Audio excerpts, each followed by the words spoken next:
నమస్తే. సైబర్ నేరగాళ్ళు రోజు రోజు కూడా పేటరేగిపోతున్నారు.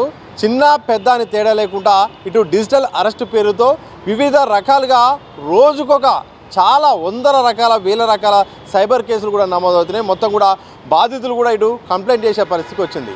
ఇదే సందర్భంలో సీనియర్ రాజకీయ నాయకుల్ని అలాగే బిజినెస్ మ్యాన్లని సెలబ్రిటీలను టార్గెట్గా చేసుకుని కూడా సైబర్ నేరగాలు అయితే మాత్రం డిజిటల్ అరెస్ట్ పేరుతో మాత్రం భయభ్రాంతులకు గురి చేసి వాళ్ళ వివరాలు తీసుకొని డబ్బుల్ని కాజేసే ప్రయత్నం చేస్తున్నారు. తాజాగా కాంగ్రెస్ సీనియర్ నేత టీపీసీసీ జనరల్ సెక్రటరీ సంధ్యారెడ్డి గారిని కూడా డిజిటల్ అరెస్ట్ సంబంధించిన కాల్ కూడా వచ్చి కూడా వాళ్ళు ఒక ప్రయత్నం చేశారు. ఒకసారి ఏం జరిగింది, సైబర్ నేరగాళ్ళు ఏం మాట్లాడారో ఆ మాటల్లో తెలుసుకునే ప్రయత్నం చేద్దాం. సాధారణంగా మీరు రాజకీయాల్లో ఉన్నారు కాబట్టి ప్రత్యర్థులు మీరు మాట్లాడిన దానికి బెదిరింపు కాల్సి వచ్చడం అయితే సర్వసాధారణం. కానీ ఇది ఇంతకు విచిత్రంగా ఏకంగా డిజిటల్ అరెస్ట్ పేరుతో సైబర్ నేరగాళ్ళు మీకు కాల్ చేశారు. ఏం చెప్పారు, ఏం మాట్లాడారు? ఏం లేదు తమ్ముడు, సడన్గా కాల్ చేసి మీరు మీ పేరు బొజ్జ సంధ్యారెడ్డి అని అడిగారు. అవునండి అన్న, మేము సైబర్ క్రైమ్ నుంచి చేస్తున్నాము. మీ పేరు మీద బెంగళూరులో 2వ తారీఖు 7వ నెలల ఒక సిమ్ తీసుకున్నారు. మీరు ఇన్లీగల్ అంటే ఇన్లీగల్గా అన్ని ఏదో పనులు చేస్తున్నారు. లేడీస్కి మీరు అరెస్ట్ చేయడము ఇంకేదేదో మీ పేరు మీద చేస్తున్నారు అన్నారు. అంటే మాకు అసలు తెలియదండి అని చెప్పాం. తెలియదని అంటే ఈ నెంబర్ మీది కదా అని చెప్పేసి 702000000203 అని చెప్పారు. అసలు నాకు సంబంధం లేదండి అన్నాను. లేదు, బెంగళూరులో 2వ తారీఖు నాడు తీసుకున్నారు మీరంటే నేను అన్న హౌ ఈజ్ పాసిబుల్ అండి, ఇప్పుడు ఆధార్ కార్డు వచ్చిన తర్వాత కూడా అప్డేట్ అంటే అట్లా లేదు, మీరు ఎక్కడైనా ఆధార్ కార్డు ఇచ్చి ఉండొచ్చు గతంలో, మీరు అలా చేసి ఉండొచ్చు అంటే అఫ్కోర్స్ ఎవరైనా ఎక్కడైనా కొన్ని సందర్భాలు ఇవ్వచ్చు, కానీ ఇలా కాదు అంటే ఇంకా వాళ్ళు మేము డిపార్ట్మెంట్ నేను ఆడికి అడిగాను మీ పేరు అంటే నా పేరు తిరుమలరావు, నేను బెంగళూరు పోలీస్ స్టేషన్ నుంచి మాట్లాడుతున్నాను. బెంగళూరు పోలీస్ స్టేషన్ అన్నారు. అంటే కొంచెం మనం టెన్షన్ పడ్డాం. అంటే సడన్గా వాళ్ళు మాట్లాడేది డిపార్ట్మెంట్ నుంచి అన్నట్టుగానే కొంచెం నమ్మించే విధంగా మాట్లాడారు. సేమ్ అలాగే అనిపించింది. నేను ఇక్కడే ఉన్నాను, అందరు ప్రెస్ సోదరులు కూడా ఉన్నారు. కామన్గా అందరం ఇంట్లానే అనుకోము కదా. సో అనేసరికి కొంచెం టెన్షన్ కనిపించి నేను మరి నన్ను ఏం చేయమంటారు అన్న. లేదు, మీరు 2 అవర్స్లో బెంగళూరు రావాలి, ఈ కేసు క్లోజ్ చేసుకోవాలి బై అంటే నేను 2 అవర్స్లో నేను ఎట్లా వస్తాను ఒక లేడీని, నేను రాలేనంటే ఒక పని చేయండి మీరు మేము ఇంకో డిపార్ట్మెంట్కి కనెక్ట్ చేస్తాము, బ్రీఫ్ సౌండ్ వచ్చినప్పుడు మీరు క్లియర్గా చెప్పండి, మీ పేరు మీద కేసు కూడా అయిందని చెప్పేసి కేసు నెంబర్తో సహా ఇచ్చిండ్రు. అంటే ఇంత దుర్మార్గమైన కొడుకులు వీళ్ళంటే అంటే మేము పబ్లిక్లో 10 మందికి చెప్పిన మమ్మల్ని ఇంత మ్యానిపులేట్ చేసిండ్రంటే అది ఇంకా మామూలు విషయం కాదు. అలా వచ్చినప్పుడు ఫస్ట్ కంగారు వస్తుంది, కానీ సర్వసాధారణంగా బ్లాంక్ కాల్స్ వస్తుంటే ఏదో ఆరాధ చేస్తుంటే అది వేరు. కానీ ఇంత అదిగా నాతో ఒక 30 నిమిషాలు మాట్లాడిండ్రంటే నన్ను ఎంత ఇన్వాల్వ్ చేసారు చూడండి. అంటే ఎవరికైనా అలాంటివి అంటే ఒక మహిళలకు ఇంత మంచిగా చేస్తున్నప్పుడు మనం అలాంటివి చేస్తామా అనేది మనకు కూడా ఒక అంటే మనకు తెలియకుండా ఏం జరుగుతుందని ఆలోచనలో పడతాం కదా. ఓకే సంధ్యారెడ్డి గారు మీరేం టెన్షన్ పడకండి, మేము ఇది ఫోన్లోనే మీకు క్లోజ్ చేస్తామని చెప్పారు. అంటే మీరు పక్కన చుట్టుపక్కల ఎవరు ఉండకూడదు, మీకు శబ్దం వస్తుంది అన్నాడు. శబ్దం రాకుంటే ఎట్లుంటామండి, రోడ్ మీద ఉన్నాం కదంటే మీరు ఎక్కడైనా ఇంట్లోకి వెళ్ళండి, 3వ పర్సన్ ఎవరైనా ఉన్నారా అన్నారు. 3వ పర్సన్ ఎవరు లేరు అండి. లేదు సౌండ్ వస్తుంది అన్నారు. సరే లేరండి అన్నా. అంటే నాకు అక్కడ కొంచెం డౌట్ స్టార్ట్ అవుతుంది. అంటే మరి నేను అన్నాను ఎలా చేయాలి అంటే మీరు బెంగళూరు రాకపోతే వీడియో కాల్ చేయాలి అన్నారు. వాడు మాట్లాడే మాటలు ఎట్లా అంటే ఒక 4 ప్రమేయం ఉంది ఇందులో. 4 నెంబర్ల నుంచి మాకు కాల్స్ అంటే డిపార్ట్మెంట్కి చేస్తున్నాము అని చెప్పేసి మళ్ళీ వాడు చెప్పాడు మీ ఇన్ఫర్మేషన్ అంతా వాళ్ళు అడిగినప్పుడు మీరు ఇలా చెప్పండి విత్డ్రా చేసుకుంటారని చెప్పారు. అంటే ఎగ్జాంపుల్ నేను ఇవాళ మహిళలు మోసపోకుండా వాళ్ళందరూ పోకుండా కూడా నేను ఏంటంటే తెలివితో ఏం చేశానంటే రికార్డ్ చేశాను, మాట్లాడినా. ఎందుకంటే అది నిజమా కాదా అనేది. మేము హైదరాబాద్ ఇచ్చిపెట్టి 19th లోపల నేను అసలు ఎక్కడికి వెళ్ళలేదు. ఇప్పుడు కింద ఎఫ్ఐఆర్ నెంబర్ రాసుకోండి. అక్కడ ఏదైతే కంప్లైంట్ ఫైల్ అయిందో ఎఫ్ఐఆర్ నెంబర్ రాసుకొని చెప్తాను. చెప్పండి sir. FIR number capital letter అయింది BK for Bengaluru, K for Karnataka, BK 354A oblique 1125. Okay 1125. ఇప్పుడు ఆ కింద ఇది రాసుకోండి PCC లెటర్, మీ యొక్క ఫ్యూచర్ సేఫ్టీ కోసం. ఓకే చెప్పండి.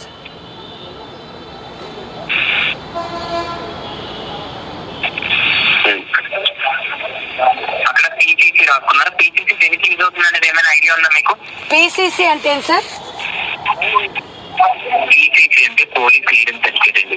ముందుగా మీరు ఎప్పుడైతే కంప్లైంట్ చేస్తారో వాళ్ళు ఇమ్మీడియట్ గా ఇన్వెస్టిగేషన్ చేసి మీకు ఈ కేసుకి ఎటువంటి సంబంధం లేకపోతే ఒక పీసీసీ ప్రొవైడ్ చేస్తారు ఇన్వెస్టిగేషన్ అయిన తర్వాత. అలాగే మీ యొక్క డియాక్టివేషన్ ప్రొసీజర్ అంటే మీరు నెంబర్ స్టాప్ చేయకుండా మీ పేరు మీద రిజిస్టర్ అయిన ఇల్లీగల్ నెంబర్స్ అన్ని స్టాప్ చేస్తాను. భవిష్యత్తులో మీరు ఎటువంటి సేమ్ అంటే మళ్ళీ మీ యొక్క ఆధార్ కార్డ్ యూజ్ చేసి ఇంకేమైనా ఇల్లీగల్ యాక్టివిటీస్ చేసినా ఆ టైంలో మీరు ఈ పీసీసీ చూపిస్తే మిమ్మల్ని ఎవరు ఎటువంటి ప్రశ్నలు అనేవి వేయరు. అంటే మీ యొక్క ప్రమేయం లేకుండా మీ యొక్క పర్సనల్ ఇన్ఫర్మేషన్ వాడుతున్నారని వాళ్ళు పీసీసీ ఇస్తారు police department. Okay sir. Okay sir. మీరు కింద నా పేరు రాసుకోండి, Tirumala Ramarao, senior enquiry officer. Tirumala Ramarao కదా సార్? రైట్, రామారావు. ఒకసారి మీరు ఇన్ఫర్మేషన్ రాసుకున్నారు కదా, ఒకసారి నాకు చదవండి, ఏదైనా రాంగ్ వస్తే మీకు చెప్తాను. Indian coordinator centre and Bojja Sandhya Reddy 7022 500009 July 7 అదే date 2/7/2025. మన కంప్లైంట్ నెంబర్ FIR నెంబర్ వచ్చేసి BK354A/1125. BK354A/1125. Yes sir. Okay, కింద పీసీసీ రాసుకున్నారు కదా మీ యొక్క ఫ్యూచర్ సేఫ్టీ కోసం? రాసుకున్నాను సార్ పీసీసీ. పీసీసీ అనేది మీరు అడగండి సార్, ఇన్వెస్టిగేషన్ అయిన తర్వాత నాకు ఈ యొక్క పీసీసీ అనేది ప్రొవైడ్ చేయండి సార్ అని వాళ్ళకి చెప్పండి. మీ ఒక కాల్ కనెక్ట్ అయినప్పుడు మీరు ఏమైనా కంప్లైంట్ చేస్తారో ఒకసారి నాకు చెప్పండి. ఒకవేళ రాంగ్ వస్తే మీకు చెప్తాను ఎలా కంప్లైంట్ చేయాలని. సార్ ఇది నా పేరు మీద బెంగళూరులో 2 జూలై 2025 రోజు ఒక నెంబర్ తీసుకున్నారంట. ఆ నెంబర్ ఇది ఫోన్ నెంబర్ అని చెప్తాను. ఇది నా అంటే కంప్లైంట్ నెంబర్ ఇది చెప్పాలా సార్? BK354 కూడా చెప్పాలా? కంప్లైంట్ ఇది రిజిస్టర్ చేశారు సార్, మీరు ఇక్కడ FIR నెంబర్ చెప్పండి వాళ్ళకి. ఇది సార్ ఇది కాబట్టి BK354A/1125. అంతే. అయితే మీకు చెప్తాను చూడండి. తర్వాత పీసీసీ అంటున్నారు కదా సార్? నేను చెప్తాను కంప్లైంట్ ఎలా చేయాలో చూడండి. మీరు ఇంత ముందు ఎప్పుడు రేజ్ చేయలేదు కాబట్టి మీ యొక్క కాల్ కనెక్ట్ అయినప్పుడు ముందుగా వాళ్ళకి చెప్పండి, సార్ నేను సంజయ్ రెడ్డిని మాట్లాడుతున్నాను, నేను హైదరాబాద్ లో ఉంటున్నాను, 2 గంటల్లో రాలేను కాబట్టి డిపార్ట్మెంట్ హెల్ప్ అనేది తీసుకోవడం జరిగింది. వాళ్ళు అనేది త్రూ గవర్నమెంట్ లైన్స్ ద్వారా కాల్ అనేది కనెక్ట్ చేశారు. నేను ఇవాళ కంప్లైంట్ చేయడానికి వచ్చాను సార్. ముందుగా నాకు డిపార్ట్మెంట్ నుంచి కాల్ వచ్చిన తర్వాత తెలిసింది నా ఒక ఆధార్ కార్డ్ అనేది మిస్యూజ్ చేసి బెంగళూరులో ఒక మొబైల్ నెంబర్ తీసుకుని ఆడవాళ్ళకి ఇబ్బంది కలిగిస్తున్నారు. వాళ్ళు కంప్లైంట్ చేస్తే మీరు ఇక్కడ నా పేరు మీద FIR అనేది రిజిస్టర్ చేశారు. నేను ఎటువంటి మొబైల్ నెంబర్స్ రిజిస్టర్ చేయలేదు సార్. కానీ నా ఆధార్ కార్డ్ అనేది నేను చాలా ప్లేసుల్లో సబ్మిట్ చేశాను. ఏదో రాంగ్ ప్లేస్ వల్ల ఇన్ఫర్మేషన్ లీక్ చేసి వాడుతున్నారు. నన్ను నా ఆధార్ కార్డ్ ని కాపాడండి. ముందుగా నా ఆధార్ కార్డ్ ఎవరైతే వాడుతున్నారో వాళ్ళే పట్టుకోమనండి. భవిష్యత్తులో మీకు ఎటువంటి ఇబ్బందులు రాకుండా పీసీసీ ప్రొవైడ్ చేయమనండి ఇన్వెస్టిగేషన్ అయిన తర్వాత. ఎందుకంటే చూడండి, ఇవాళ నేను మీ రిప్యుటేషన్ చూసి నేను ఏదైతే నెంబర్ రీచ్ అయిందో నెంబర్ నేను ఇప్పుడు స్టాప్ చేయించవచ్చు. కానీ ఎవరైతే అంటే ఇప్పుడు బ్రదర్ మీరు చూసారు కదా, అంటే మీకు ఇందులో ఎంత నమ్మించే విధంగా మాట్లాడుతున్నారు అనేది, ఎంత బాగా మాట్లాడుతున్నారు. వేరే డిపార్ట్మెంట్ కనెక్ట్ చేసి నాకు డౌట్ వచ్చింది. అయితే వాళ్ళు ఏం చెప్తున్నారు, మీరు మీ డౌట్ వచ్చినప్పుడు ఎందుకు కంటిన్యూ చేశారంటే ఏం జరుగుతుందో చూద్దామనా, ఏం జరుగుతుంది వీళ్ళు ఏం చెప్తారు అసలు అని చెప్పేసి నాకు అప్పటికి అంటే అంత తొందరగా డౌట్ రాలేదు. నేను ఫస్ట్ కాల్ చేసినప్పుడు మీరు రికార్డ్లో నాకు అప్పుడు రికార్డ్ ఆప్షన్ ఐడియా రాలేదు. ఫస్ట్ కాల్ చేసినప్పుడు నేను అన్నాను, మీరు ఫేక్ కాల్ కదా, మేము ఎలా నమ్మాలి అంటే, నా పేరు రామారావు, నేను బెంగళూరు PS నుంచి మాట్లాడుతున్నాను, మీరు కమిషనరేట్ అన్నట్టే విధంగా కూడా మాట్లాడిండు. నేను నిజమే అనుకున్నా. అప్పటికి మనం అందరం చాలామంది ఉన్నాం పక్కన వాళ్ళందరితో. అంటే సరే వాట్ తెలుసుకుందాం, అసలు ఎందుకు చేస్తున్నారని వినాలి కదా అని మనం అనుకున్నాం. తర్వాత మెల్లిగా మాట్లాడిన తర్వాత మీరు ఎవరు లేని ప్లేస్లకు వెళ్ళండి, చుట్టుపక్కల సౌండ్ రావద్దు, మీరు అక్కడి నుంచి మాట్లాడి మాకు రికార్డు వినిపించండి అన్న తర్వాత కొంచెం డౌట్ వచ్చింది. అట్లా అని చెప్పేసి కొంచెం రూమ్లోకి వెళ్ళిపోయి కూర్చున్న తర్వాత మీ మొబైల్ నుంచి వాట్సాప్ నుంచి నాకు ఆయి పెట్టండి అన్నాడు. ఆయి పెట్టమంటే అప్పుడు మీరు మాట్లాడుతున్నారు కదా, మళ్ళీ ఎలా పెట్టాలి, ఇంకో మొబైల్ ఉందా మీ దగ్గర అన్నారు. నేను ట్రూకార్లో చెక్ చేస్తుంటే వాడి పేరు ఏం రావట్లేదు, నాకు డౌట్ వచ్చి పెట్టానండి అన్న. రాలేదు అన్నాడు. ఒక టిక్ వచ్చింది అన్నాడు. ఆ లోపల నాకు కొంచెం డౌట్, అప్పటికి ఇక పూర్తిగా డౌట్ వచ్చేసి ఇమ్మీడియట్గా మా బ్రదర్ సిఐ ఉన్నారు, సిఐకి కాల్ చేస్తే మా సిస్టర్ లిఫ్ట్ చేసింది, లైన్లో పెట్టేసి ఇలా చెప్పేసరికి లైన్ కలపమన్నది. కలిపేస్తే సిస్టర్ ఫోన్ చేసి అడిగింది. అడిగితే ఎక్కడ మీరు అని చెప్పి అన్నది. నేను కూడా ఇట్లా సో అండ్ సో నేను కూడా మాట్లాడుతున్నాను అన్నది. నువ్వు ఎందుకు మాట్లాడుతున్నావు మధ్యలో కాల్ తీసుకొని ఆమెతో నన్ను యూజ్లెస్ పిల్ల నువ్వు ఎవరని అన్నది. నేను డిపార్ట్మెంట్ అన్నది. వాడు అంతకుముందు నాగేశ్వర్ అని చెప్పి నా పేరు ఉమేష్ అని చెప్పాడు. చెప్పగానే నువ్వు fake call hold the line అని చెప్పింది. నేను డిపార్ట్మెంట్కి కాల్ చేస్తా, ఇప్పుడు నేను బెంగళూరులో ఈ పోలీసు ఉన్నారని తెలుసుకుంటా అని చెప్పి లైన్లో ఉండమని. లైన్లో ఉంటే కట్ చేశాడు. కట్ చేస్తే మళ్ళీ కనెక్ట్ చేశాం. మళ్ళీ కనెక్ట్ చేస్తే మీరు కాల్ ఎందుకు వేరే వాళ్ళకి ఇచ్చారు అని చెప్పేసి అంటుంటేనే అన్నది ఇది ఫేక్ కాల్ అక్క, ఇది నువ్వు ఫేక్, ఇది ఉమేష్ చంద్రన్. ఆమె ఇంక అప్పుడు బాగా తిట్టింది. నువ్వు ఆమెను కూడా కొంచెం అన్పార్లమెంట్ లాంగ్వేజ్లో మాట్లాడాడు అన్నాడు. నన్ను మా సిస్టర్ కూడా బాగానే అన్నది, బాస్టర్డ్ అని బాగానే తిట్టింది. తిట్టగానే ఒక డిపార్ట్మెంట్ అంటే మాకు తెలుసు, ఐ నో దట్ డిపార్ట్మెంట్ మేము ఎట్లా రెస్పెక్ట్ చేయాలో, డిపార్ట్మెంట్ ఇట్లా ఉండదు, ఏదైనా వస్తే డైరెక్ట్ డిపార్ట్మెంట్ వాళ్ళు ఇంటికి వస్తారు అడుగుతారు, ఇలా ఉండదు అక్క నువ్వు ఫోన్ కట్ చేయి, వీడి మీద కంప్లైంట్ బుక్ చేయనేసరికి ఫోన్ కట్ చేశారు. సో నేను ఇవాళ తెలంగాణ ఆంధ్ర ఎక్కడైనా సరే మహిళలకు కానీ ఎవరికైనా చెప్పేది ఒకటే, దయచేసి వీళ్ళు మాట్లాడే ఇన్ఫర్మేషన్ ఇంత నమ్మించేలా ఉన్నాయంటే ఒక దిక్కు భయంగానే ఉంది. దీని మీద నిజంగా కూడా మన గవర్నమెంట్ అయితే ఫోకస్ చేయాలి. ఏదో డిసెంబర్ జనవరి నుంచి డిజిటల్ అంటే ఆధార్ నెంబర్తో సహా అందులో ఉన్న పేరే వస్తుంది. ట్రూ కలర్స్ కొన్ని ఐఫోన్లో ఉండట్లేదు, అది ఎవరనేది తెలియట్లేదు. కాబట్టి ఈ విషయంలో సైబర్ క్రైమ్ నిజంగా ఇప్పుడు ఎవరు ఏందని తెలియట్లేదు. ఇప్పుడు ఆ నెంబర్ వచ్చేసి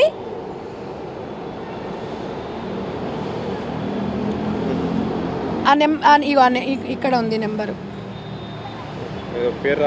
అంటే బ్లాంక్ కాల్ అని నేను ఏం చేశాను, వాట్సాప్లో బ్లాంక్ చేసేసాను.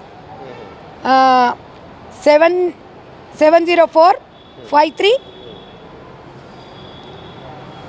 కొంచెం ఇవి స్పెడ్స్ లేదు, కొంచెం నువ్వు చెప్పినాను ఒకసారి. సో 7046391452 ఈ నెంబర్ నుంచి వచ్చింది. తర్వాత ఇంకొకటి ఇందాక ఇంకా వాళ్ళ వాట్సాప్ నెంబర్ ఏంటంటే, నేను ఈ నెంబర్లో నుంచి నేను ఫోన్ తీశాను, ఇది చూడండి, ఇది వాట్సాప్ నెంబర్. నేను అప్పటికి ఇది వాట్సాప్ నెంబర్ ఇంకోటి చెప్పాడు. చెప్పంగానే నాకు ఈ రెండు ఫ్లాగ్ ఇవి చూసినాక నేను అడిగాను, మీది డిపార్ట్మెంట్ అయినప్పుడు మీరు పోలీస్ సైబర్ క్రైమ్ అనేది డిపి ఉండాలి కదా, ఇది ఎందుకు ఉందని అడిగాను.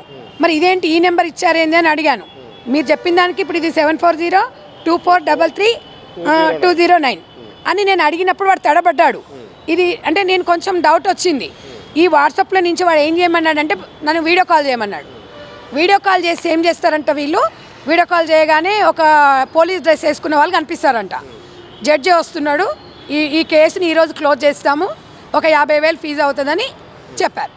అంటే స్టేషన్కి వెళ్ళకుండానే అంటే ఇలాంటి సైబర్ నేరగాన్లు ఈ రకంగా మోసాలకు పడుతున్నారంటే ఒక 40 నిమిషాలు నాతో స్పెండ్ చేశాడంటే మీరు ఒక్కసారి ఆలోచించాలి. నిజంగా కూడా ఇంకా ఇప్పుడు నిన్నమన్న కూడా ఎమ్మెల్యేల భార్యలు అంటే వాస్తవానికి కొన్ని తెలియని వాళ్ళు, ఇళ్లలో ఉన్నవాళ్ళు, కొంచెం డబ్బులు ఉన్నవాళ్ళు, కొంచెం అలాంటి వాళ్ళను పబ్లిక్లో ఉన్న వాళ్ళని కూడా చేస్తుంటారు. కాబట్టి నిజంగా కూడా నమ్మే పరిస్థితుల్లో లేదు ఇప్పుడు ఎవరిదైనా. ఎందుకంటే మనం పబ్లిక్లో ఉంటాం కాబట్టి పబ్లిక్ నెంబర్ లిఫ్ట్ చేయాల్సి వస్తుంది. కొన్ని సందర్భాలలో అంటారు మీరు ఫోన్ చేస్తే లిఫ్ట్ చేయరు అనేది ఉంటుంది. ఎందుకంటే నేను పబ్లిక్లో ఉన్నాను కాబట్టి లేడీస్కి ఏదైనా సమస్య వస్తే ఇబ్బంది అవుతుందేమని చెప్పేసి ప్రతి కాల్ లిఫ్ట్ చేస్తాను నేను. దీనివల్ల నాకు చాలా ఇబ్బంది అవుతుంది. థ్యాంక్ గాడ్ ఒకటి ఏంటంటే ఇది ఐఫోన్ అవ్వడం వల్ల కొంచెం ఇన్ఫర్మేషన్ అనేది అంత తొందరగా ఇవ్వదు అనేది నాకు కొంతమంది చెప్పారు. అంటే ఇవాళ డబ్బులు లేకున్నా సరిగా ఒక ఐఫోనే కొనుక్కుంటే సెక్యూరిటీ పరంగా బాగుంటుందనే నినాదం ఇవ్వాల్సి వస్తుందేమో అనిపిస్తుంది. ఎందుకంటే ఈ రకంగా చూస్తే మాత్రం ఈ మనతో మాటలల్లో పడి ఇక్కడ మనకు ఈ బ్యాంకుకు నెంబర్స్ లింక్ అయి ఉంటాయి కాబట్టి మాటలలోనే మొత్తం యాక్ట్ చేస్తారంట. మీరందరూ కూడా జాగ్రత్తగా ఉండాలి. నేనైతే చాలా టెన్షన్ పడ్డాను. ఇమ్మీడియట్గా నేను సతీష్ తమ్ముడిని అప్రోచ్ అయ్యాను. తమ్ముడు మీరేం టెన్షన్ పడకండి అక్క, మీకున్న అనుభవం నిజంగా కూడా మీరు ఇదొక చరిత్రలో ఇలాంటిది విన్నాం కానీ మీకే జరిగింది కదా, మీరు కూడా మన వ్యూవర్స్కి చెప్పండి, మన రాష్ట్రంలో ప్రజలకు కూడా చెప్తే ఒక అవగాహన వస్తుంది. ఎవరో చెప్పింది వినడం కాదు, మీరు స్వయాన అని నాతో అన్ని క్షుణ్ణంగా పరిశీలించిన తర్వాతనే ఈరోజు ఈ వీడియో మీ ముందుకు రాగలిగినాను. నిజంగా ఓ దిక్కు చెప్తుంటే టెన్షన్ అనిపించింది. ఎందుకంటే బ్యాంకులలో 10,000-20,000 ఉంటాయి. ఇవాళ రేపట్లో ఏ టైం ఎట్లా వచ్చినా కూడా ఈ నరేంద్ర మోడీ ఏమో ప్రతి ఒక్కటి బ్యాంకు ద్వారా అని చెప్పి ఈ ప్రజలను పీడించుకొని చంపుతున్నాడు.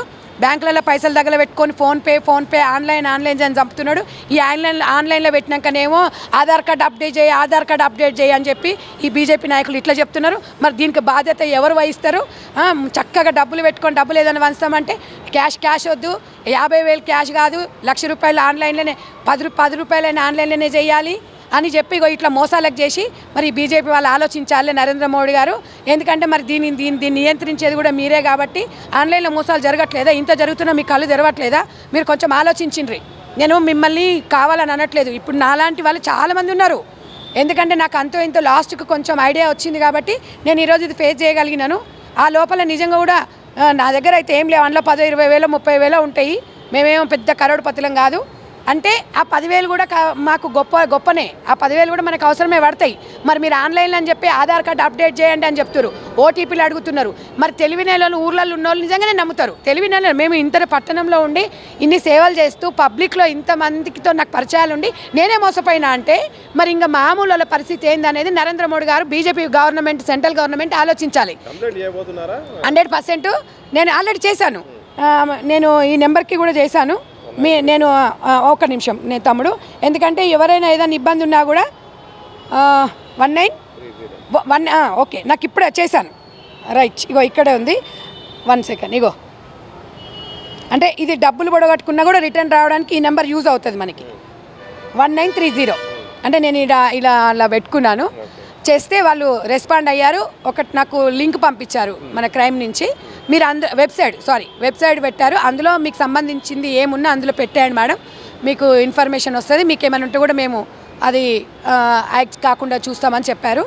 ఇలా ఇమ్మీడియట్గా ఇలా ఒక మాట చెప్పండి, ఇలాంటి కాల్ ఎవరికైనా వస్తే వాళ్ళు మాట్లాడేది పోలీస్ భాషలో మాట్లాడినా కానీ ఏం చేయాలి? ఇమ్మీడియట్గా అంతసేపు మాట్లాడకుండా పాయింట్కి ఏం రావాలి? నాకు ఇప్పుడు అనుభవం వచ్చింది ఏంటంటే, ఎంత పెద్దోడు మాట్లాడినా సరే నేను ఫోన్లో మాట్లాడను. నా మీద ఎలాంటి ఆరోపణ వచ్చినా మీరు నా దగ్గరికి రండి, డైరెక్ట్గా నా దగ్గరకు వచ్చి లైవ్లో మాట్లాడండి, నా ఇంటికి రండి. లేకపోతే ఏ డిపార్ట్మెంటో చెప్పండి, కమిషనరేట్కి రావాలన్నా పోలీస్ స్టేషన్కి రావాలన్నా అక్కడికి వస్తాం. ఈ 2 మాటలు మాత్రమే మాట్లాడాలి. మహిళలకి మరీ చెప్తున్నాను, ఎవరన్నా కాల్స్ చేసి మీకు డబ్బులు కట్టి, నాకు గతంలో 1 వీక్ బ్యాక్ కూడా వచ్చింది కాలు. ఆ రోజు తిట్టాను నేను. మీరు HDFCలో యాక్సిడెంటల్ పాలసీ తీసుకున్నారంటే నేను తీసుకోలేదని చెప్పాను. లేదు మీరు తీసుకున్నారు 2 years అయింది కట్టకన్నాడు. మరి 2 years అయితే కట్ చేయరా అన్న, కట్ చేయండి, అది ఎక్స్పైర్ కానీ అన్న. ఎట్లుంటుంది అన్నాడు వాడు. అరే నువ్వోడురా నాకు చెప్పడానికి, ఎక్స్పైర్ కానీ అన్న, చీటర్ అని చెప్పి తిట్టినాను. తిట్టిన తర్వాత 69,000 మీ అకౌంట్ల నుంచి కట్ అవుతాయని చెప్తే నేను తిట్టి పెట్టేసి బ్లాక్లో పెట్టాను. ఇలా నేను ఒక్క నెలలోనే ఇన్ని కాల్స్ని నేను ఫేస్ చేస్తున్నా అంటే ప్రభుత్వం సెంట్రల్ గవర్నమెంట్ ఏం చేస్తుంది? ఈ సెంట్రల్ గవర్నమెంట్ ఆధార్ కార్డుకు అప్డేట్ చేపించి ఈ దుర్మార్గమైన పాలన నరేంద్ర మోడీ గారు ₹1,00,000 కానీ 50,000 కానీ ఇంకా వీళ్ళ చక్కదనము ₹50,000 కన్నా ఎక్కువ రోజు డిపాజిట్ చేయొద్దట. ఇన్ని పెడుతున్నారు. ఆ బడా బాబులకు పెట్టి చావండి. మాలాంటి వాళ్ళను ఇలాంటి వాళ్ళని ఎందుకు ఇబ్బంది పెడుతున్నారు? కాబట్టి తెలంగాణ, ఆంధ్ర, దేశవ్యాప్తంగా మహిళలకు కానీ పురుషులకు కానీ ప్రతి ఒక్కరికి కూడా చెప్తున్నా, ఇలాంటి కాల్స్ వచ్చినప్పుడు నమ్మకండి. కాల్ వచ్చినప్పుడు మాట్లాడుతుంటే కూడా మీ ఆన్లైన్లో దేనికైతే ఇవి లింకులు ఉన్నాయో అన్నీ కూడా హ్యాక్ అవుతాయంట. చాలా జాగ్రత్తగా ఉండండి. ఎవడు ఫోన్ చేసినా హలో అనగానే ఇదని చెప్పగానే మీరు ఫోన్ కట్ చేయండి. ఏదేమన్నా కానివ్వండి, డైరెక్ట్గా పోలీసు వాళ్ళు మన ఇంటికి వచ్చినప్పుడు మనము రెస్పాండ్ అవుదాం. ఇది ఒక్కటే దీనికి ఒక్కటే సొల్యూషన్. ఇంతకు నుంచి మనం చేయాల్సింది ఏం లేదు. ఇమీడియట్గా మనం తీసుకుపోయి అయితే ఏం చెయ్యరు. ఒకవేళ మన ఏదైనా ఉంటే ఇంటికి వచ్చి మనకు చెప్తారు. అది మనం ఆలోచించాలి. నిజమైంది ఉంటే డైరెక్ట్ ఇంటికే వస్తారు. కోట్లు చేసినాడు ఎక్కడనో దాచుకుంటున్నాడు, ఎవడో ఏం చేయలేకపోతున్నాడు. ఇలాంటి వాళ్ళని హైక్ చేస్తున్నారు. కాబట్టి పోలీస్ డిపార్ట్మెంటు నుంచి ఏదైనా కాల్ వస్తే వాళ్ళని మన ఇంటి దగ్గరికే రమ్మని చెప్పండి. అక్కడ 4 మీ పక్కన పెట్టుకోండి. తెలిసిన వాళ్ళని పిలుచుకోండి, తెలిసిన వాళ్ళకి చెప్పండి ఇలాంటి సమస్యని. అప్పుడు మనకు ఈ కొంచెమన్నా ఊరటగలుగుతుంది. థ్యాంక్ యూ అండి. మొత్తంగా ఇది సైబర్ నేరగాళ్ళు చూసారుగా ఎలా వాళ్ళ యొక్క అవతారాలను చూస్తున్నా. ఏకంగా పొలిటీషియన్లను, అలాగే బిజినెస్ మ్యాన్లను, సెలబ్రిటీలను చిన్న పెద్ద అని తేడా లేకుండా అందరినీ టార్గెట్ చేస్తున్నారు. ఫోన్ చేసి కూడా మీరు డిజిటల్ అరెస్ట్ అయ్యారు, మీ దగ్గర ఈ డీటెయిల్స్ ఉన్నాయి, ఇమ్మీడియట్గా మీరు బెంగళూరు రండి, చెన్నై రండి, లేకపోతే మీరు ఆన్లైన్లోకి రండి, వీడియో కాల్కి రండి అంటూ కూడా సేమ్ మనం కొంతకాలంగా చూస్తున్నాం. అలాంటి పరిస్థితే కాంగ్రెస్ సీనియర్ నేత టీపీసీసీ జనరల్ సెక్రటరీ సంధ్యారెడ్డి గారు కూడా కాల్ వచ్చింది. ఈ నేపథ్యంలో వారు చెప్పిన ఇన్ఫర్మేషన్ కాల్ రికార్డింగ్లు కూడా మీరు విన్నారు కదా. ఇదే సందర్భంలో ఆమె చెప్పిందల్లా ఎవరైనా మీకు కాల్ చేసి బెదిరిస్తే మాత్రం ఫస్ట్ మీరు అయితే మాత్రం ముందు మా పైన నోటీసులు వస్తే ఆ నోటీసులైనా పంపించండి, లేకపోతే మా ఇంటి దగ్గరికి మీరు రండి, మీరు పోలీస్ అధికారితో మా ఇంటి దగ్గర రండి, లేకపోతే మేము ఏ పోలీస్ స్టేషన్కి వెళ్ళాలో అక్కడ చెప్పండి, నేనే వస్తాను తప్ప ఇలాంటి వాళ్ళు చాలా ఇన్ఫర్మేషన్ చెప్తారు, మన డీటెయిల్స్ కొన్ని తీసుకొని మాట్లాడతారు కానీ ఎట్టి పరిస్థితుల్లో వాళ్ళ మాటలు నమ్మి ఇతర వివరాలు చెప్పొద్దు, ఇతర వివరాలు చెప్పి కూడా మోసపోవద్దు. అలాగే డిజిటల్ అరెస్ట్ అనేది ఈ మధ్యకాలంలో సైబర్ నేరగాలు ఒక ఆయుధంగా వాడుకుంటున్నారు.